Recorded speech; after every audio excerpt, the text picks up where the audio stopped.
sevenpeaks speaks? Is sevenpeaks speaks? I feel a little bit guilty that don't introduce more.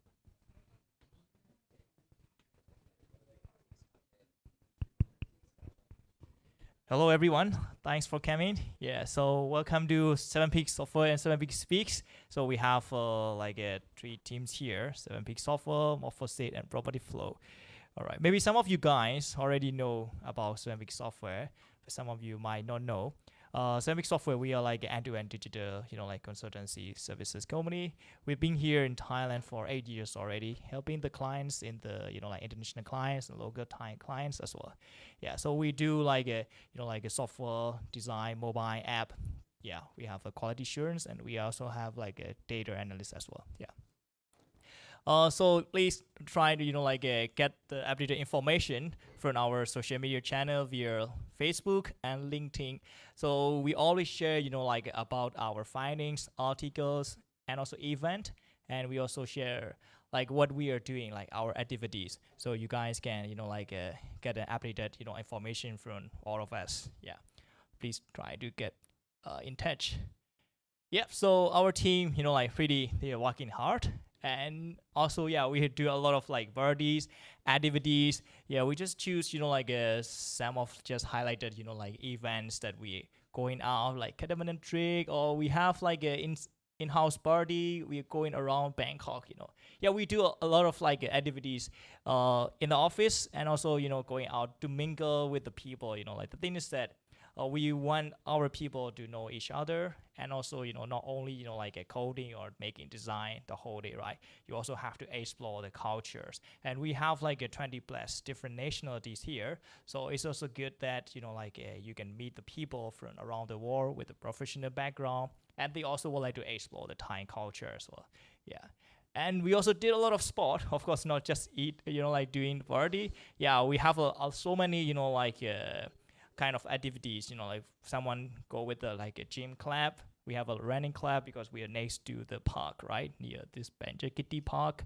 And of course we also playing a Xbox video game, and we also have in-house kind of activities, and also we are going out bowling, karaoke. Yeah, we do a lot of things, almost every week we have small activities. Yeah. And yeah, we also eat her. Yeah, we have a free lunch every Tuesday and Thursday as a buffet lunch, and we also have other activities in house. We're cooking, creating kind of tasting the new things all the time. Yeah, so yeah, if you're also interested to see different people, we are hiring. Yes, of course, where we are scaling up very quickly. We are close to 200 people, yeah, at this moment in Bangkok office. And if you yourself are looking forward to join our creative team, or if your friends looking for the job, yeah, please kindly share the opportunities. We're looking for a tech position such as backend cloud. We are looking for quite senior level head people, and also lead level senior developer. We also have a designer, UX researchers, and we also looking for a delivery product owner. Yeah, feel free to drop your resume to jobs assigned to Big Software, or you can also visit our career page. Yeah, we always update it, right? And you can also check our event page. So we always update our meetups, where we are going, and also not only inside in-house event, we also sometimes join other exhibitions or other place, so we can also keep updated all the events here. And you can also follow on the LinkedIn and also Facebook. Yeah, we always updated information. All right, so my name is Joseph. I am from the talent acquisition team. So today we have a cool design talking things. We talk about this. So I would like to welcome Ricky to the stage. All right, give a round of applause. Yeah.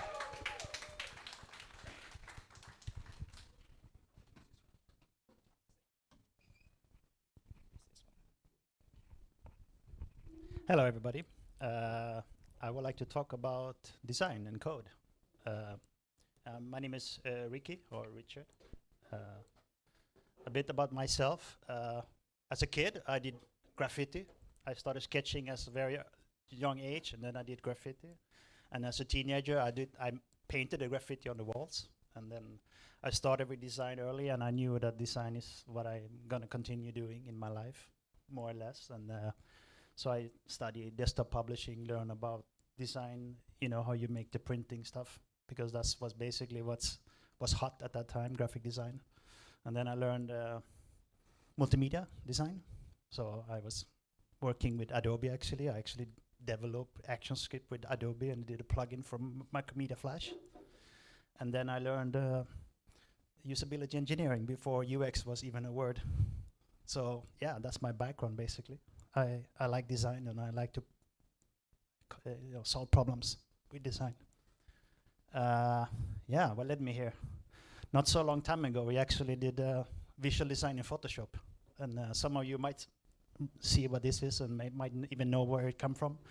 At that time, we have to work pixel by pixel, and we tried to do a design system in Photoshop, but it could look like something like this. And then we became really good at doing round corners in pixel graphics. But there was also some problems, right? Consistency and design details was hideous to adapt and follow. Design was scattered across randomly named files, and sometimes files were lost and changes lost, or someone overwrite the files, which was kind of interesting. Yeah, engineers had to be front-end ninjas, We gave them some Photoshop, and then they had to hack together some code and try to make it look pretty. The good thing, today we have better tools. So we can do animations, we can make components, and it's all vector-based. So design looks better. Engineers can even read the code, like from the tools. So they're built around cloud services, so we don't lose the files anymore. There's always some backup. The ability, to build prototypes and do something nice like this. And then components when you make updates to your components, the design is frictionless. It goes, in the flow. So everything's good, right? But there are disconnections. As a designers, we work hard with our design, and when we're done, it looks really handsome and good and nice and sexy, right? And we're like proud, and we're like, now the design is good, right? We're done. Then the engineers takes over, right? And it comes out something different on the other side, not what we expected. So why is this happening? Yeah, it's still quite a task to do a proper handover for design to engineers. Lots of work goes into that sometimes, too much work. Random design changes creates friction in development cycles. And then, engineers still struggling to get simple styling correct sometimes. So, a little bit about why is this happening and what is more happening around the scene, why is it so difficult? Yeah, designer, he updates the color in the design tool, and then a ticket is created somewhere. And then the design is updated and shared to the developer, which updates the code, and another ticket's coming. And it could be a simple ticket like active color for the input field or something else. And then new changes need quality assurance, and new people are involved, more tickets, more stuff. It takes a longer time. So to reach your end, right? There's an endless cycle of changes going back and forth, and that's time consuming. Imagine if you could do something different. Imagine if you could do design like code. You will write the different code as design variables. And then you will have an engine or some system that can read the design. And on the other side, it comes out the code you need. So for web, you get CSS. If you have Angular, you might use CSS. And then if you have iOS, it will be Swift, or Android with XML. So you just basically translate the design over to code, and you save a lot of time. So where do we start? So we need to start to look at the design. So what is the smallest piece in our design? That's the design foundation. The design foundation are colors, typography, spacing, grid, shadows. That becomes components, of course. So that's how we have it in our design tools. And the components later becomes patterns and blocks, and those are added to screens and pages. So we already have a system in place to do this nicely. That is called design tokens.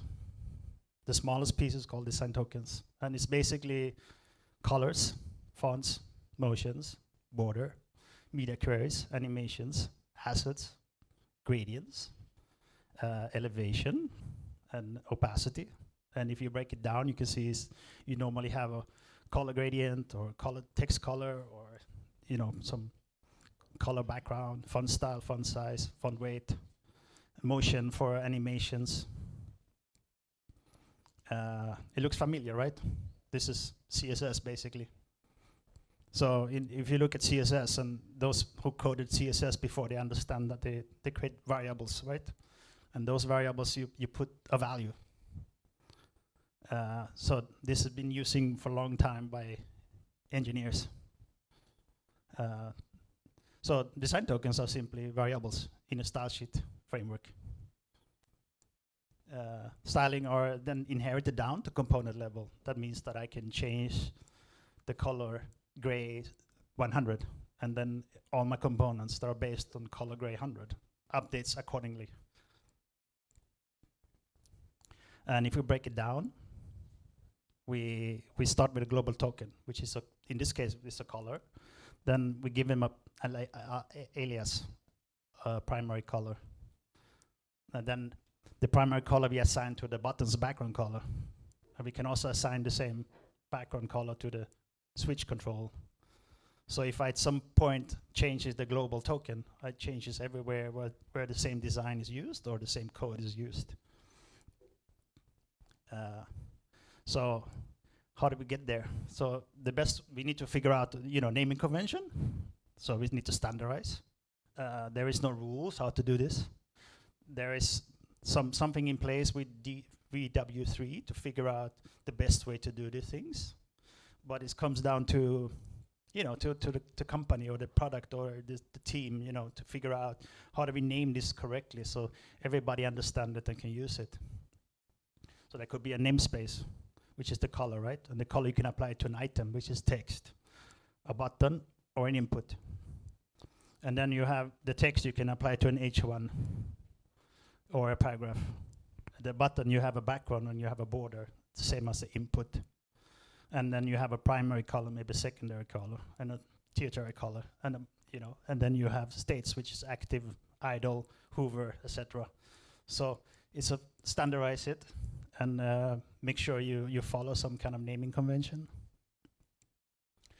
And then you can organize it. So you can do this in your design tool.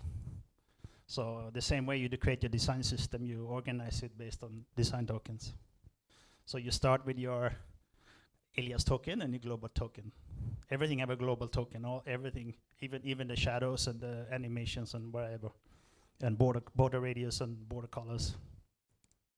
So you create a style name here. In this case, it's just for designers to read it. And then you have the alias, which is the same as the style name, and then you have a connection to global token. So that means that you structure a foundation around primary design tokens.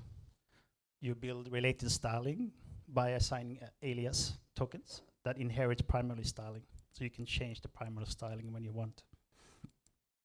And you organize your content and naming convention based on usage and context. So that controls the design decision.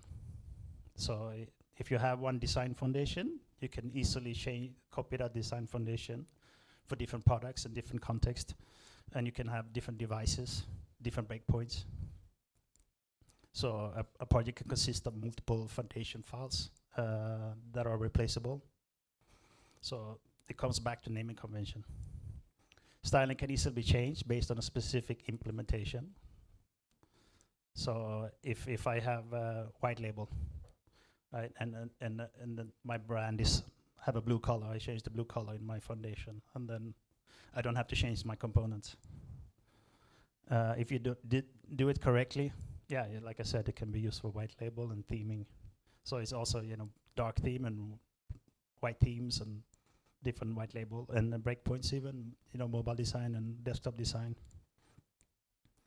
It speeds up production, of course, because you have one set of components, and then you can change the styling based on your context. Where is this component used? How is it used? And then there's already functions to swap libraries. So you swap the libraries, and it takes two minutes, and it's all changed to new colors, new styling, round corners, whatever it could be. So we can separate coding. Separate code from styling already in the design phase. So the design starts, and the coding follow the design. So that becomes the styling, and the design becomes single source of truth. So if in this case is React, doesn't really matter. We follow the design. So the design starts with a primary button. The primary button have a primary color, and the color is the default color, and then whatever I changed to the default color follows in my code. So I don't have to read design files anymore to understand what are the styling from my design or my code. We can also take this one step further. So I actually was in a very interesting project where we figured this out. So all design have some kind of microcopy. And we all know the microcopy, you know, create the message, tone of voice, and it's an important part of user experience. With the correct wordings, we can build meaningful conversation. We can lead the user the correct way to complete the task. The text copy is an essential tool to helping the users reach the goals, basically. And this is something that's often forgotten by designers, to write the correct microcopy or text copy. But if we take this idea and break it down to design tokens, we have something we can call copy tokens. Copy tokens is simply the same thing. You create a scheme of your part of your design or your component, and then you create a name token to tell the story of what's going on with this text. Where's this text placed and how is it placed? So in this case, we could have one for Thai, and then can have one for English, and then we can continue with more languages, because they all are based on tokens. And if we do the same, we can do a copy library. And the copy library is the same thing. You have basically a library in your design file where the copywriter writes the text, the designer using the text, and you can apply the text to your components. So you have one place for all product copy to be used from design to production. You have one place to make text content more reusable and easy to maintainable. And you have one place to build continuous design-driven localization process. So if it's done correctly, you can easily swap the text in your components in your design tool. So in this case, you have a text that is a component for a small component. And then you can actually search in your design tool, and you can say, I would like this text to be Thai. And then you know this should be for parcel delivered. And then you can easily swap it. So text copy can be attached as an replaceable instance to a component. Designers can focus on design, while text changes can be centralized. We can create single source of truth for text copy and developer handoff. And it works the same way. We can actually create localization files directly from a design file. So we have the different states of this progress, which is then have a token, and the token have a name, and the name is unique, and we have a translation. So that's how you could take it a step further and actually use it for localization as well. Design tokens forces you to think about the system behind your design. This was a short presentation, so yeah, thank you. I'm open for some questions about this.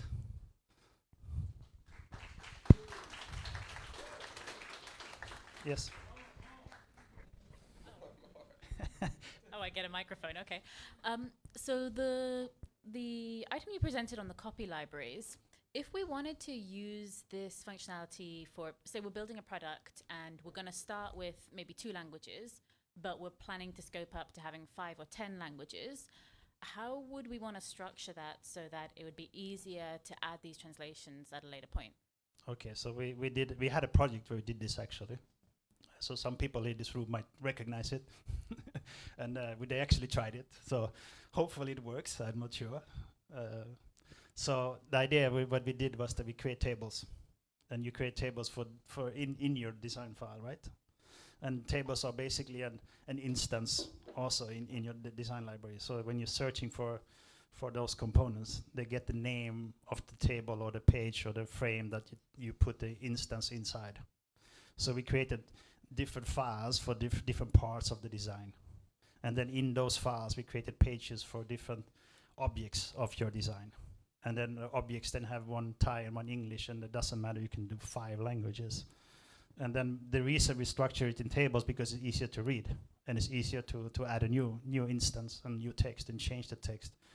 And in the end, when you change the text, you change only the instance of that text, and then it applies everywhere in your design. All the files that have the same localization file, basically, it changes. So when we started creating some of those components, we make a button, and the button have its standard text, basically.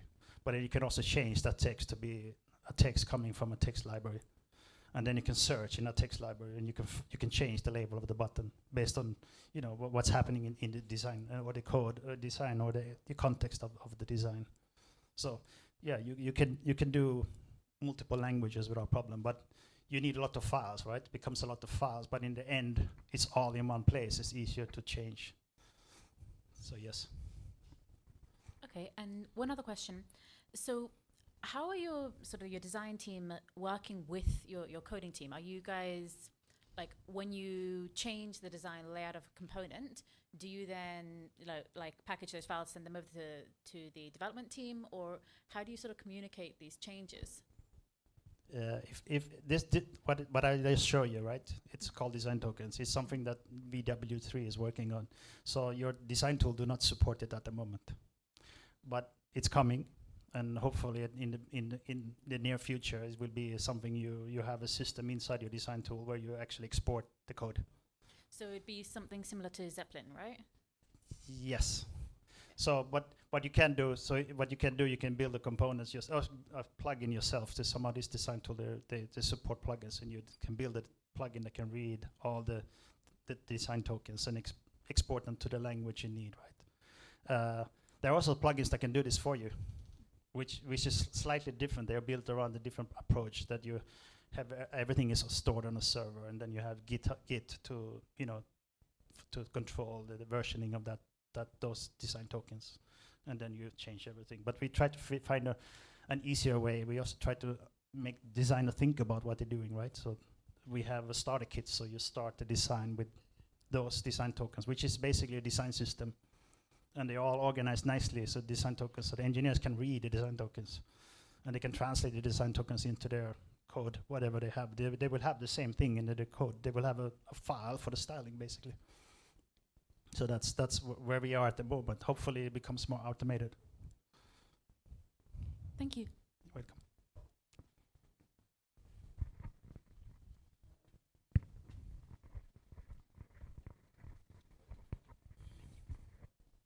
I have some few questions.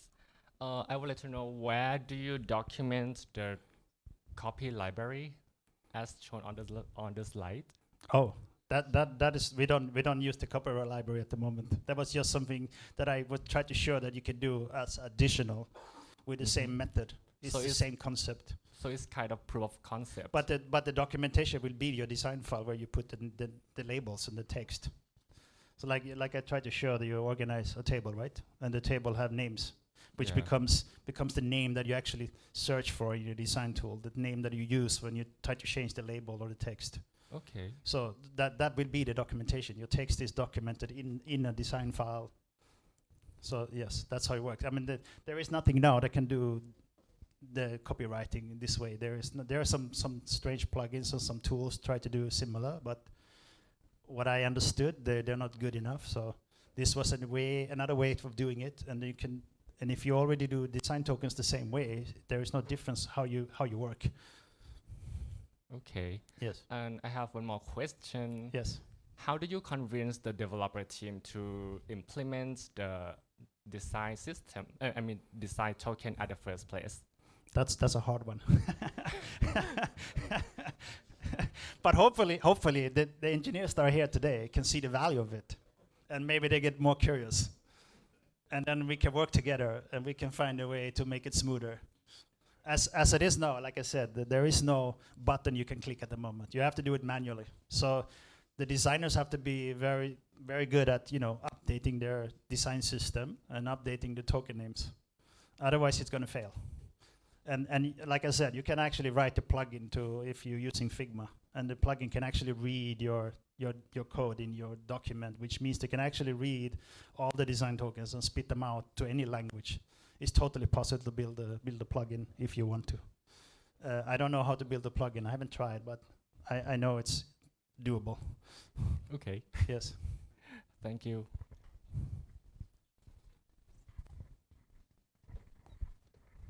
Anything else? Any more? Hi. Hello. So this seems like it will give a lot of flexibility in changing, but would this like increase the time at the beginning of the development?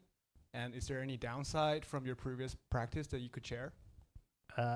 Okay, so yes, it's a manual process at the moment because the design tools do not support it fully. It would be nice if the design tool have built in those tokens. So when I change the color, it automatically becomes a token. And then I can inherit that token. Let's say a color, a good example. So you create your primary color. There is no way now in a design tool to say that this color is based on the primary color. And then if you change the primary color, all the children for that color is inherited down, right? There is no way to do that in today's design tools. So that's a manual process to start with for the designer. So, and we created those tables because it's easier. You have everything organized in tables, and we have different tables, different foundations for different parts. So we have one for font colors, for example, and normal standard basic colors like the gray tones you always have. And then we also have for form components. So there's a separate file for form components, so you don't mix them.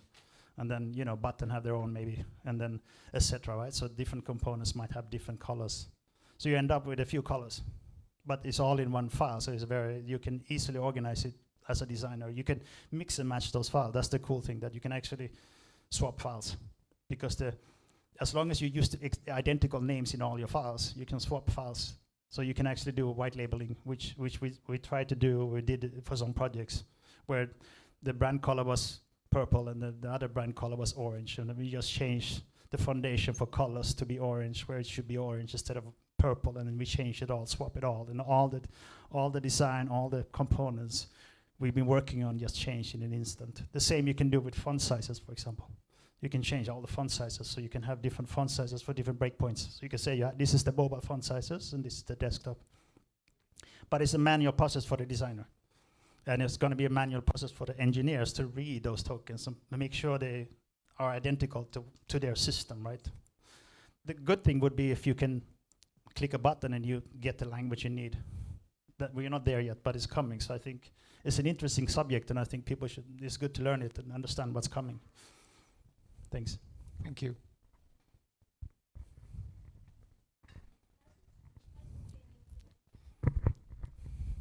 Hi, has this been implemented at Morphosis, and if it has, you know, any improvement you've seen so far, or any challenges, like in practice? Yes, we built like a starter kit that we want to start projects from.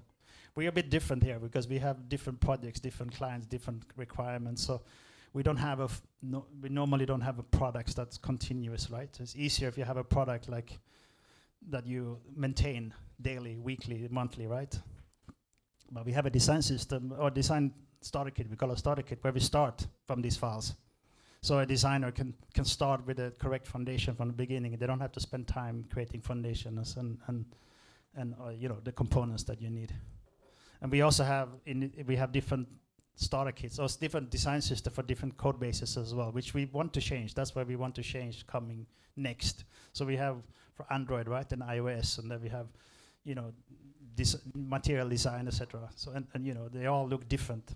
So the idea is to have one foundation, and it doesn't matter if it's Android or iOS or design, you know, Google material design or whatever it is. So yes, it's doable.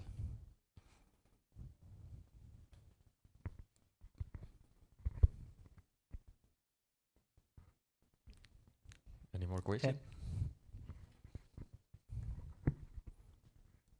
One more. Sorry, so the starter kits that you mentioned, which coding libraries are you working with? I mean, are you using are you working with sort of Bootstrap for that or Tailwind? We use Tailwind for web, but like I said, we also use Android and and iOS, and then we use Google Material Design. But for normal web is Tailwind. So we actually took Tailwind's components, some of them, and translated into design foundations. So we don't use the styling from Tailwind, which I think they have 5 font sizes or something. So we have a lot more, and we separated as well font sizes for form components, which normally never change, right?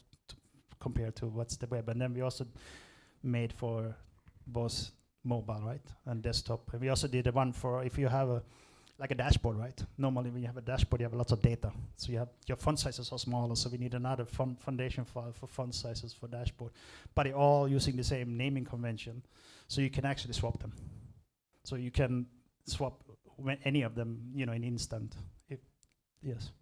And if you're working with, say, a client that you're just working on a piece of software that they have that's pre-existing but doesn't use Tailwind, would you have an approach where you could sort of tailor this starter kit to that software? Or Yeah, I think you can. I mean, if you know the concept of this, right? So you have to start with the foundation, which is the smallest parts.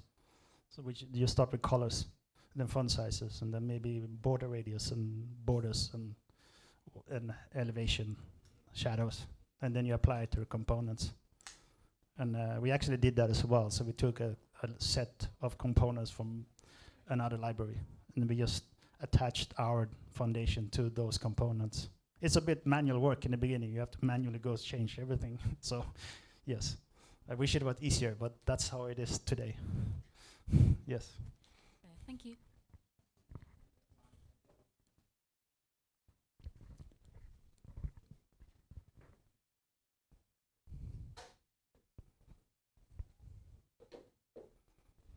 Any other question?